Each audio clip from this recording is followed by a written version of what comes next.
Welcome student, मैं आशा करता हूँ आप स्वस्थ, मस्त एवं शानदार होंगे, साथ ही साथ अपनी तैयारी को मजबूत बना रहे होंगे। जैसा कि आप लोग जानते हैं कि क्लास 12 के पेपर हो रहे हैं और बेसिकली जो 4 से 5 माह तक एंड हो जाएंगे, तो आप अपने बोर्ड के प्रिपरेशन को स्टार्ट कर दीजिए, क्योंकि आप समय से पहले प्रिपरेशन स्टार्ट करना बेहद ही फ़ायदेमंद होता है। तो इसी चीज़ को ध्यान में रखते हुए हम क्लास 12 के मैथमेटिक्स को लेकर के आ रहे हैं, जिसका आज हम सिलेबस डिस्कशन करेंगे।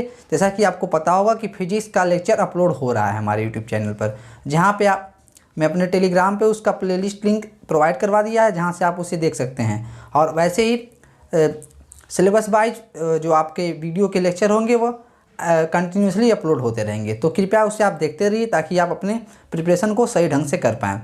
तो आइए देखते हैं आज के लेक्चर को।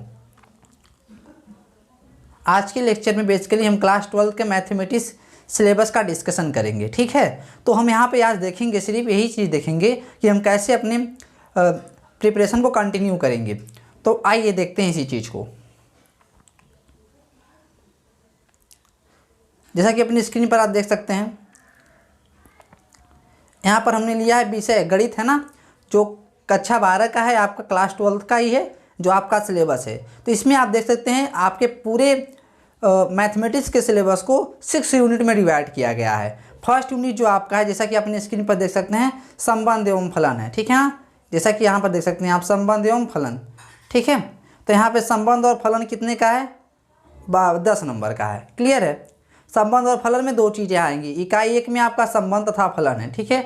इकाई 2 में आपका है बीजगणित, वो भी 13 नंबर का है, जैसा कि यहाँ पे आप देख सकते हैं। कलन, ठीक है ना, कलन 44 नंबर का है। यही सबसे इम्पॉर्टेंट है पूरे के पूरे सिलेबस में। कलन जो आपका है इकाई 3 44 नंबर का है, यहाँ पे आप देख सकते हैं, ठीक है। और इसके बाद जो चौथी इकाई आपकी सदिश तथा त्रिविमीय ज्यामिति, ये 17 नंबर की है टोटल, क्लियर। और आपका है रैखिक प्रोग्रामन, ये आपका 6 नंबर का है, क्लियर है ना। और जो आपका 6 यूनिट है, ये प्रायिकता है, प्रोबेबिलिटी, या 10 नंबर के है पूरा का पूरा। तो ये आपका टोटल 100 नंबर का पेपर बना, क्लियर है चीज़। तो आइए देखते हैं संबंध तथा फलन में आपके कितने चैप्टर पढ़ने हैं आपको। तो यहाँ पे आप स्क्रीन पर देख सकते हैं, यहाँ पर देखिए संबंध तथा फलनों में बेसिकली क्लास 12 का जो आपका सत्र जो था 22-23 उसी का सिलेबस है। उसमें कुछ सिलेबस रिड्यूस किया था, लेकिन हमें इसमें पूरे के पूरे सिलेबस को डिस्कशन करना है, ठीक है। तो यहाँ पे हमें देखेंगे जो 30% सिलेबस रिड्यूस हुआ था, इस सत्र में आपको वो भी पढ़ना पड़ेगा, ठीक है। तो हम सभी चीज़ पढ़ेंगे इस सत्र में। आप देख सकते हैं जो आपका संबंध तथा फलन, इसमें बेसिकली 2 चैप्टर हैं। पहले चैप्टर का नाम है संबंध तथा फलन, ठीक है, और दूसरा चैप्टर है प्रतिलोम त्रिकोणमितीय फलन। संबंध तथा फलन को पढ़ने के लिए हमें क्लास 11th में जो समुच्चय है, और उसमें भी संबंध तथा फलन नाम का एक चैप्टर होता था, तो उसे थोड़ा सा रिवाइज करना पड़ेगा हमें, ठीक है ना। उसी की बेसिक की चीज़ों की हमें ज़रूरत पड़ेगी जो हम यहाँ पर पढ़ेंगे संबंध तथा फलन में। अगर आप उसे नहीं पढ़ें तो थोड़ा सा उसे रिवीजन कर लीजिएगा। अदरवाइज मैं इसको पहले इसका बेसिक लेक्चर ही लेकर आऊँगा, जो बेसिकली क्लास 11 पर ही डिपेंड होगा, तब उसके बाद हम चलेंगे आगे की ओर, ठीक है। और प्रतिलोम त्रिकोणमितीय फलन जो है आपका, ये बेसिकली आपको इसमें ट्रिग्नोमेट्री के फार्मूले याद होने चाहिए, ठीक है। तो इसको हम जब शुरू करेंगे तो इसके बारे में हम चर्चा कर लेंगे, प्रतिलोम त्रिकोणमितीय फलन।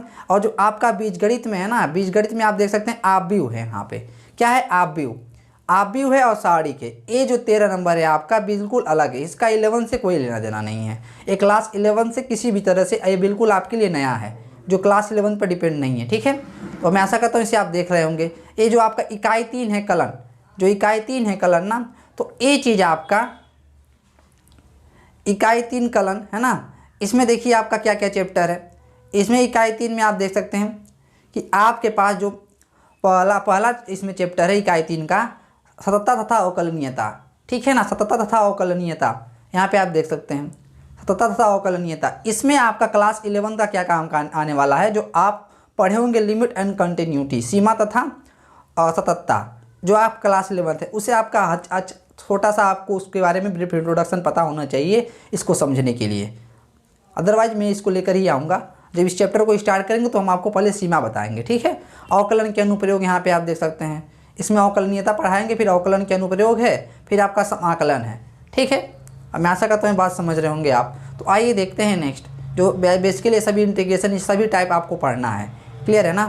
तो आइए देखते हैं नेक्स्ट क्या है। और यहाँ पे देख सकते हैं चौथा जो चैप्टर आपका है कलन में चौथा चैप्टर आपका जो है वहाँ पर आप देख सकते हैं चौथा चैप्टर आपका है समाकलन के अनुप्रयोग। यहाँ पे देख सकते हैं क्या है, समाकलन के अनुप्रयोग। यहाँ पे देखिए समाकलनों के अनुप्रयोग, ठीक है ना। तो बेसिकली समाकलन पे ही होगा, इस पे आपका एरिया अंडर कर्व निकालना पड़ेगा, बाकी सारी चीज़ें यहाँ पे आप देख सकते हैं। समतलों के वक्रों के अंतर्गत क्षेत्रफल ज्ञात करना, विशेषता रेखाएं, वृत्त एंड सो ऑन, ये सारी चीज़ें आपको पढ़ना पड़ेगा, ठीक है। अब इसके बाद आपका आता है पाँचवा चैप्टर अवकल समीकरण, ठीक है ना। बेसिकली अवकल समीकरण आपका जो पाँचवा है, इसी समाकलन के अनुप्रयोग में ये भी है, ठीक है। ये सारी चीज़ें आपके मिला के 44 नंबर के बनते हैं। एक कलन का पार्ट आपका मैथमेटिक्स के पोर्शन के लिए बेहद ही इंपॉर्टेंट होने वाला है, तो जो बेसिकली 2 से 3 महीने तक चलेगा ये चीज़, ठीक है। और भी चल सकता है ना, ये चीज़ आपके ऊपर डिपेंड करता है कि कब तक आप इसे समझ लेते हैं अच्छे से। इसमें समझना इंपॉर्टेंट होता है और प्रैक्टिस, ठीक है। तो यहाँ पे देखते हैं हम, कलन आपका हो चुका, आपका जो इकाई 4 है ये 17 नंबर का है। यहाँ पे आप देख सकते हैं 17 नंबर का है, क्लियर है। 17 नंबर का जो बेसिकली इसमें पहला सदिश है, इससे आप सदिश के बारे में आप क्लास 11 के फिजिक्स में पढ़ चुके होंगे कुछ हद तक, लेकिन यहाँ पर हम मैथमेटिकल पोर्शन में इस चीज़ को देखेंगे, ठीक है। तो सदिश तथा यहाँ पे आप देख सकते हैं सदिश तथा त्रिविमीय ज्यामिति, ठीक है ना। तो सदिश में आप थोड़ा सा हल्का सा आप पढ़े होंगे क्लास 11 के फिजिक्स में, तो यहाँ पे हम अच्छे से इसको डिस्कस करेंगे, ठीक है ना। जैसे हम पढ़ेंगे तो इसका हल्का सा आप क्लास 11 के फिजिक्स में से आप देख सकते हैं अगर चाहें। जैसे इस चैप्टर को स्टार्ट करेंगे ना तो आपको इसका ब्रीफ इंट्रोडक्शन देंगे ही। तो यहाँ पे देखेंगे सदिश तथा अदिश, इसमें आपका सदिश का परिमाण यहाँ पर आप देख सकते हैं, इसे आप पढ़ लेंगे भली भांति। जैसे ही हम इसको चैप्टर, बस हम आज को आपके बताना चाहते हैं कि हम कैसे इसका डिस्कस करेंगे, ठीक है ना। हमारे सिलेबस में क्या क्या चीज़ें हैं जो बेहद ही इंपॉर्टेंट है आपके प्रिपरेशन के अकॉर्डिंग। तो त्रिविमीय ज्यामिति आप अभी तक 2 रेखाओं के बीच की दूरी, है ना, क्लास 12th में पढ़े होंगे, जो 3D में नहीं रहा होगा, मतलब कि 2D में रहा होगा, है ना। x1, y1 और x2, y2 करके रहा होगा। तो यहाँ पर हम देखेंगे 2 रेखाओं के बीच की दूरी जब वो 3 विमाओं में हो, ठीक है। तो यहाँ पे आपको दिक् कोज्या, दिक् अनुपात यहाँ पे देखने को मिलेगा आपको। Direction cosine and direction ratio आपको देखने को मिलेगा। और रेखा का कार्तीय समीकरण, समतलीय समीकरण, जैसा कि आप जानते हो कि 2 बिंदुओं से होकर जाने वाली द्विविमीय ज्यामिति में, है ना, रेखा का समीकरण होता था y - y1 = y2 - y1 बटे x2 - x1 कोश में x - x1 करके ऐसे होता था। लेकिन हम यहाँ पर देखेंगे 3D में 2 रेखाओं के बीच, 2 बिंदुओं से होकर गुजरने वाली रेखाओं का समीकरण, ठीक है ना। ये सब सारी चीज़ें, प्लेन भी, समतलीय रेखाएं, सब क्या होती है, सब चीज़ में हम इसमें डिस्कशन करेंगे, ठीक है। आपको सदिश यहाँ पे देख सकते हैं सारी चीज़ें, यहाँ पे सदिश और त्रिविमीय ज्यामिति मिला के आपका 17 नंबर बनते हैं, ठीक है। तो एक चीज़ आपका आया इकाई नंबर 5 रैखिक प्रोग्रामन, ये भी क्लास 11 पर ही कुछ डिपेंडेड है। ये जो आपका है ना, इसको आपको पढ़ने के लिए आपको रैखिक असमीका जो क्लास 11th में है उसी पे डिपेंडेड है चैप्टर है आपका। क्लास 11 का डिपेंडेंट नंबर चैप्टर जो आपका है रैखिक प्रोग्रामन, एक इस पे डिपेंड है, रैखिक असमीका लीनियर इनइक्वालिटीज पे डिपेंडेड है, ठीक है। तो आप देख सकते हैं इकाई 6 ये आपका 6 नंबर का है, ठीक है ना। इकाई 5 रैखिक प्रोग्रामन, तो इसे पढ़ने से पहले आपको रैखिक असमीका को हल्का सा देखना पड़ेगा, ठीक है, तभी इस चीज़ को आप बेहतर तरीके से समझ सकते हैं। तो प्रायिकता आप अच्छा इसे भली भांति जानते हैं, प्रायिकता क्लास 11th में भी था। पूरा का पूरा क्लास 11 का प्रायिकता अगर आप सही से पढ़े हैं तो इसका प्रायिकता आपको अच्छे से समझ में आने वाला है, ठीक है ना। इकाई 6 जो प्रायिकता जो 10 नंबर का होगा आपका। यहाँ पर आप देख सकते हैं जो 30% कम किया गया आपका सिलेबस है, ठीक है। तो इसमें हम बताते हैं अभी। तो यहाँ अब तक हमने देखा कि हमारा पूरा का पूरा जो मैथमेटिक्स है वो 6 यूनिट में डिवाइड है और वो अन्य चैप्टरों में डिवाइड है, जिसके यूनिट वाइज आपका जो मार्क्स है वहाँ पे दिया गया है। यहाँ पर आप देख सकते हैं जिसके बाद यूनिट वाइज मार्क आपका है, यहाँ पे देख सकते हैं, ठीक है ना। संबंध तथा फलन आपका 10 नंबर का है। इसमें कितने चैप्टर हैं? 2 चैप्टर हैं, संबंध तथा फलन। इसमें आपको क्लास 11 का संबंध और फलन सेट थ्योरी अच्छे से आना चाहिए। इस चीज़ को हम लेकर आगे डिस्कशन करेंगे। और बीजगणित में आपका है आव्ययी और सारणिक, ये टोटल कितने नंबर का है? 13 नंबर का, यहाँ पर आप देख सकते हैं, ठीक है ना। तो यहाँ पर देख लीजिए। और आपका तीसरा नंबर कलन है जो 44 नंबर का होगा। चौथा आपका सदिश तथा त्रिविमीय ज्यामिति है जो 17 नंबर का होगा। रैखिक प्रोग्रामन जो है 6 नंबर का होगा। प्रायिकता जो होगा वो 10 नंबर का होगा। अब मैं आशा करता हूँ आप अपने सिलेबस से भली भांति परिचित हो चुके होंगे। तो आइए देखते हैं। तो ये चीज़ जो हम लेकर आए हैं ना, ये क्लास 12th मैथमेटिक्स का सिलेबस है according to academic year 2022 to 23, ठीक है। 2022 और 2023 का है, जो बेसिकली 30% सिलेबस रिड्यूस किया गया था। लेकिन इस समय जहाँ तक आशा है कि आपको ये 30% रिड्यूस सिलेबस भी पढ़ना पड़ेगा, ठीक है। तो हम सब कुछ पढ़ेंगे, ठीक है। यहाँ पे देखिए जो 30% सिलेबस रिड्यूस किया गया था, मतलब उसको हटा दिया गया था 30%। संयुक्त संबंध तथा फलन में संयुक्त फलन एवं व्युत्क्रम, उसका व्युत्क्रम और द्विआधारी संक्रिया, ठीक है, ये चीज़ हटा दी। लेकिन आपको इस सत्र में पढ़ना पड़ेगा। प्रतिलोम त्रिकोणमितीय फलन में प्रतिलोम त्रिकोण फलनों के आलेख और प्रतिलोम त्रिकोणमितीय फलनों के प्रारंभिक गुणधर्म, ये भी चीज़ आपको पढ़ना ही पड़ेगा। और देखिए सतत तथा अवकलनीयता में रोले तथा लैग्रांज के मध्यमान प्रमेय और उनकी ज्यामिति व्याख्या एवं अनुप्रयोग, ये चीज़ भी हटा दिया गया था। लेकिन आपको ये सब पढ़ना पड़ेगा, ठीक है। सदिश तथा बीजगणित में सदिशों के अदिश त्रिगुणनफल, ठीक है ना, मतलब कि जो सदिशों का त्रिगुणनफल होता है वो भी चीज़ आपको हटा दिया गया, तो ये भी पढ़ना पड़ेगा।